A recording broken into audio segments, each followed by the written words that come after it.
الرحیم آج میں پھر 5 منٹ کے مدرسے کو لے کر آپ لوگوں کے سامنے حاضر ہوا ہوں۔ نمبر 1 ہے اسلامی تاریخ۔ ابھی اس سے پہلے میں نے آپ لوگوں کے سامنے عرض کرا تھا 5 منٹ کے مدرسے میں حضرت لقمان حکیم کے بارے میں۔ پھر اس سے پہلے حضرت حضرت ایوب علیہ السلام کے بارے میں بتلایا تھا۔ پھر اس سے پہلے حضرت شعیب علیہ السلام کی دعوت اور قوم کی ہلاکت، پھر حضرت شعیب علیہ السلام ان کی قوم۔ اسی طریقے سے وہ تمام انبیاء کرام کے اوپر کچھ نہ کچھ مختصر سی روشنی ڈالتے چلے ہوئے آ رہے ہیں۔ اسی کے ساتھ ساتھ میں آج ہے ہمارا قوم بنی اسرائیل۔ دیکھیں، بنی اسرائیل کا لفظ قرآن کریم میں تقریباً 40 مرتبہ آیا ہے۔ اسرائیل حضرت یعقوب علیہ السلام کا دوسرا نام ہے۔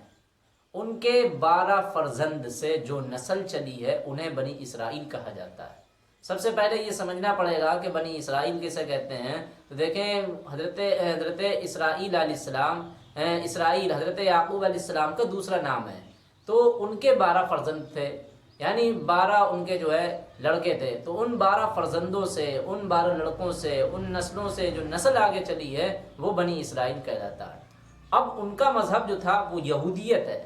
مذہبی و قومی اعتبار سے تاریخ میں ان کی بہت بڑی اہمیت ہے۔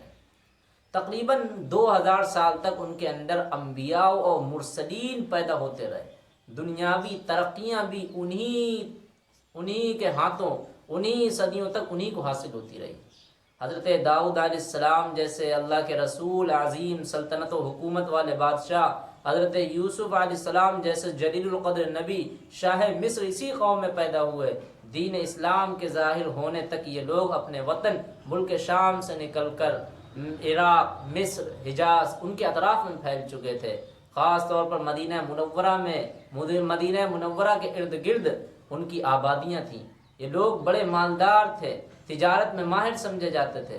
اللہ نے قرآن کریم میں بار بار ان پر اپنے خصوصی انعامات کا تذکرہ فرمایا، ساتھ ہی ان کی بدعملی، بدعہدی اور مسلمانوں اور اللہ کے پیغمبروں کے ساتھ ان کی بدسلوکی اور دوسری بہت سی خرابیوں کا ذکر کیا اور انہیں اپنی حالت کو درست کرنے کا حکم دیا۔ تو میں نے آپ لوگوں کے سامنے ابھی کیا عرض کرا ہے کہ بنی اسرائیل، تو بتا دیا کہ بنی اسرائیل حضرت یعقوب علیہ السلام کا دوسرا نام، اور ان کے جو 12 فرزند تھے ان سے جو نسل چلی بنی اسرائیل کہا جاتا ہے۔ ان کا مذہب یہودیت ہے۔ مذہبی و قومی اعتبار سے ان کے اندر بڑی اہمیت ہے۔ تقریباً 2000 سال سے پیدا ہوئے ہیں۔ قرآن کریم میں بھی کہا ہے انی فضلتکم علی العالمین، تو اس وقت میں ان کو تمام قوموں پر بڑی فضیلت حاصل تھی۔ انبیاء و مرسلین پیدا ہو رہے تھے، دنیاوی ترقیاں صدیوں تک آپ کو حاصل ہیں۔ حضرت داؤد علیہ السلام جیسے جلیل القدر نبی بھی ہیں اور بادشاہ بھی ہیں، عظیم سلطنت و حکومت والے بادشاہ بھی ہیں۔ حضرت یوسف علیہ السلام جیسے جلیل القدر نبی اسی قوم میں پیدا ہوئے۔ لیکن جہاں اس کے اوپر بڑی انعامات و اکرامات کی بارش تھی، تو انہی کے ساتھ ساتھ میں پھر کچھ ان کے کرتوتوں کی وجہ سے، کچھ ان کے ظالمانہ رویوں کی وجہ سے، کچھ ان کے بدعملیوں کی وجہ سے، بدعہدی کی وجہ سے، اور یہ پیغمبروں کو یہ ان کے قتل کرنے کی کوشش میں لگے رہتے، تو اللہ تعالیٰ ان کے اوپر ضربت علیہم الذلۃ والمسکنہ کر کے ان کو بلعنت اپنی برسائی، اور ایسی مار ماری کے ان کو اس قوم سے نکال کر کے ذلیل بدترین قوم میں ان کا شمار کروا دیا۔ تو دیکھیں بنی اسرائیل، اور ان کے اندر بہت سی خرابیاں پیدا ہو چکی تھیں، تو اس وجہ سے یہ ایک عالمین قوم تھی۔ افضل قوم کو بدترین قوم کو بدل دیا گیا۔ ان کے اندر کچھ خرابیاں تھیں، تو یہ قوم بنی اسرائیل کا تھا۔ آج دیکھیں گے آپ جو یہودی ہیں وہ انہی کی نسل سے ہیں، اور دیکھیں کس طرح ان کے اندر شدت پسندی ہے، کس طرح ان کے اندر ظالمانہ ہے۔ آج وہ پوری دنیا پر کنٹرول کیے ہوئے ہیں، اور کس طرح غزہ میں فلسطینوں پر کس طرح ان کے اوپر رحم بھی نہیں ہے، کس طرح ان کی جانوں کو جان نہیں، ان کے مالوں کو مال نہیں، کس طرح ان کے گھروں کو رون دیا گیا، وہ سارا کچھ ہم آپ دیکھنے میں اور سنتے آ رہے ہیں اور چلے چلے آ رہے ہیں۔ اللہ سے دعا کرا کرو یار کہ اللہ تعالیٰ ان غزہ کے مسلمانوں کی مدد فرمائے۔ پوری دنیا آج ان کو مٹانے پر لگی ہوئی ہے، پوری دنیا ان کا مقابلہ کرنے پر لگی ہوئی ہے۔ وہ نہتے مسلمان جن کے پاس نہ کچھ ہتھیار ہیں، جن کے پاس نہ کچھ اپنے حفاظت کے لیے اپنے ڈیفینس کی کوئی سسٹم بھی نہیں ہے، ان کا وہی صرف مقدر بڑا خطرناک ہے۔ اللہ ان تمام غزہ کے مسلمانوں کی حفاظت فرمائے، جن کا سن کر، جن کا بتا کر بڑا ایک دل ہمارا خون کے آنسو روتا ہے، اور وہ ایک ان کی بڑی روداد ہے، بڑا ایک ظلم سہنے کی ان کی ایک روداد ہے، میں وہ آپ لوگوں تک نہیں سنا سکتا۔ ایک بڑا ایک درد ہوتا ہے۔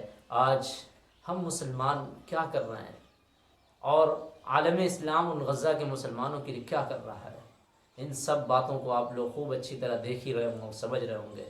اللہ سے دعا کرا کرو یار، اللہ تعالیٰ ان عالم اسلام کو تھوڑی بہت غیرت عطا فرما دے، مسجد اقصیٰ ان فلسطینیوں کو تھوڑا سا زخم تو ان کو عطا فرما دے، ان کی کروٹوں کو تھوڑا سا تو بے چین کر دینا، ان کا تھوڑا سا زخم ان کی کروٹوں کو بے چین کر دے۔ آج وہ غزہ کے مسلمان مر رہے ہیں، لیکن وہ غزہ کے مسلمان جہاں اتنا ظلم سہ رہے ہیں، اتنے ظلم پر ظلم ہو رہے ہیں، یہ عالم اسلام ان ناجائز حرام کے جنے ہوئے پلوں سے اپنی دوستیاں، ان ناجائز حرام کے کتوں کے ساتھ اپنے جو ہے کاروبار کو آگے بڑھانے پر لگے ہوئے ہیں، اور یہ نہیں دیکھ رہے ہیں کہ یہ ہمارے بھائی ہیں، یہ ہمارے مسلمان ہیں، یہ ایمان والے ہیں، ان کے ساتھ کیا رویہ اپنایا ہوا ہے۔ اللہ ایسے لوگوں کو کبھی نہیں معاف کرے گا، اور حقیقت میں وہ فلسطینی، وہ غزہ کے معصوم چھوٹے چھوٹے بچے ہمارا گریبان پکڑیں گے اور کہیں گے رب کے سامنے کہ یہ تیرے کیسے تھے مسلمان، یہ تیرے کیسے تھے ایمان والے۔ نبی کے سامنے ہمیں رسوا کرا جائے گا، اس وقت ہمارے پاس کوئی اس کا سوال کا جواب نہیں ہوگا۔ ہم اللہ سے دعا کرتے ہیں، اللہ یا اللہ ان کی مدد فرما دے، ان غزہ کے مسلمانوں کی مدد فرما دے یا رب، ان غزہ کے فلسطینیوں کے مجاہد کو یا اللہ ان کی مدد فرما دے، ان کی نصرت و مدد فرما دے، ان فلسطینیوں کو رہا فرما دے یا اللہ، ان کو آزاد فرما دے۔ اور اللہ عالم اسلام خاص طور سے اللہ ہم مسلمان اللہ جتنا کچھ ان غزہ کے مسلمانوں کے لیے کر سکتے ہیں، اللہ اس کی مدد کرنے کی توفیق اور دل میں جذبہ پیدا کر دے۔ تو نمبر 2 ہے اللہ کی قدرت، زمین کے خزانے۔ دیکھیں اللہ تعالیٰ نے زمین کے اندر بے شمار خزانے پیدا فرمائے رکھے ہیں، جن سے ہماری بہت سی ضرورتیں پوری ہوتی ہیں۔ کہیں زمین سے مختلف قسم کے رنگ برنگی قیمتی پتھر نکلتے ہیں جن کو ہم اپنے گھروں میں استعمال کرتے ہیں، کہیں کوئلہ نکلتا ہے جو جلانے کے کام آتا ہے، کسی جگہ سے پیٹرول نکلتا ہے جس سے بڑی بڑی مشینیں، ہوائی جہاز، ریل گاڑی، دوسری سواریاں چلائی جاتی ہیں، اور اسی زمین سے سونا چاندی بھی نکلتا ہے جن سے زیب و زینت کے لیے قیمتی زیور بنایا جاتا ہے۔ پھل فروٹ پیدا ہوتے ہیں اسی جسم سے جو انسانی جسم کو طاقت بخشتے ہیں۔ زمین کے اندر اتنے سارے خزانوں کا پیدا کرنے والا کون ہے؟ یقیناً یہ اللہ ہی کی ذات ہے، یہ اللہ ہی کی قدرت ہے جو اس زمین سے بیک وقت میں کوئلہ بھی نکال رہا ہے، اس زمین سے لوہا بھی نکال رہا ہے، اس زمین سے پتھر بھی نکال رہا ہے، اس زمین سے پیٹرول بھی نکال رہا ہے، اس زمین سے سونا چاندی کے زیورات بھی نکال رہا ہے۔ غرض ایک ایک قیمتی چیزیں اگر کہیں سے نکل رہی ہیں تو وہ زمین کے اندر سے نکل رہی ہیں، اسی زمین کے اندر سے کھانے کی چیزیں پیدا ہو رہی ہیں، اسی زمین سے غلہ پیدا ہو رہا، اسی زمین سے کھانے کی اشیاء پیدا ہو رہی ہیں، اسی زمین سے پھل فروٹ پیدا ہو رہے ہیں جس سے ہم کھا رہے ہیں، انسان اپنے آپ کو طاقت ملتی ہے۔ تو زمین کے اندر اتنی ساری چیزوں کا پیدا کر دینا، یاد رکھو یہ کوئی جاپانی سائنٹسٹ نہیں بیٹھے ہوئے ہیں، یہ کوئی امریکن سائنسدان نہیں بیٹھے ہوئے ہیں جو ان تمام چیزوں کو خود بخود پیدا کر رہے ہیں۔ ہے کوئی ایسی ذات جو اس ذات کو جو اس زمین کو ان ساری چیزوں کو نکال رہی ہے، زمین سے ان ساری چیزوں کو قوت بخش رہی ہے، تو وہ ذات ہے، وہ مالی مرتبت شخصیت ہے، تو وہ رب العالمین کی ذات ہے۔ نمبر 3 ایک فرض کے بارے میں، جماعت سے نماز نہ پڑھنے پر وعید۔ حضرت عبداللہ بن عباس رضی اللہ عنہ سے کسی نے پوچھا، ایک شخص دن بھر روزہ رکھتا ہے، رات بھر نفلیں پڑھتا ہے، مگر جمعہ اور جماعت میں شریک نہیں ہوتا، اس کے متعلق کیا حکم ہے؟ انہوں نے فرمایا وہ شخص جہنمی ہے۔ نمبر 4 ایک سنت کے بارے میں، حضرت ابو ہریرہ رضی اللہ عنہ بیان کرتے ہیں کہ رسول اللہ صلی اللہ علیہ وسلم 3 سانس میں پانی پیتے، جب برتن منہ سے لگاتے تو بسم اللہ پڑھتے، جب دور کرتے تو الحمدللہ کہتے، اس طرح 3 مرتبہ کرتے۔ نمبر 5 ایک اہم عمل کی فضیلت، رسول اللہ صلی اللہ علیہ وسلم نے فرمایا دلوں میں گناہوں کی وجہ سے ایک قسم کا زنگ لگ جاتا ہے، جیسے تانبے کو لگ جاتا ہے، تو اس کی صفائی استغفار ہے۔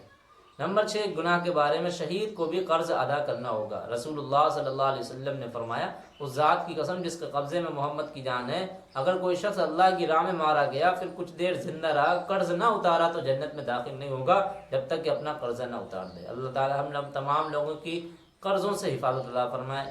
نمبر 7 دنیا کے بارے میں، دنیا سے محبت آخرت کی بربادی ہے۔ رسول اللہ صلی اللہ علیہ وسلم نے فرمایا جس نے اپنی دنیا سے محبت کی اس نے اپنی آخرت کا نقصان کیا، اور جس نے آخرت سے محبت کی اس نے اپنی دنیا کا نقصان کیا۔ تو تم لوگ باقی رہنے والی آخرت کو ختم ہونے والی دنیا پر ترجیح دو۔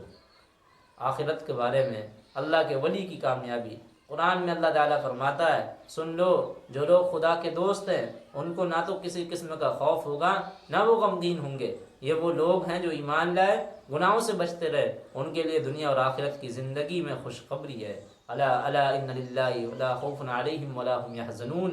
نمبر 9 طب نبی سے علاج، زہر اور جادو سے علاج۔ رسول اللہ صلی اللہ علیہ وسلم نے فرمایا جو شخص صبح صبح بغیر کچھ کھائے پیے مدینے کے 7 عجبہ کھجوریں استعمال کر لے، اس کو نہ تو اس دن زہر سے نقصان ہوگا نہ جادو کا اثر ہوگا۔ نمبر 10 ہے قرآن کی نصیحت۔ قرآن میں اللہ تعالیٰ فرماتا ہے تم سب اللہ کی عبادت کرو، اس کے ساتھ کسی کو شریک نہ کرو۔ ماں باپ، رشتہ داروں، یتیموں، مسکینوں، قریبی پڑوسیوں اور دور کے پڑوسیوں، پاس بیٹھنے والے مسافروں اور جو لوگ تمہارے ماتحت ہوں، سب کے ساتھ حسن سلوک کرو۔ اللہ تعالیٰ ہم تمام کرنے کی توفیق عطا فرمائے، رشتہ داروں سے، پڑوسیوں سے، آس پاس کے لوگوں سے ہم تمام کی حفاظت فرمائے، گناہوں سے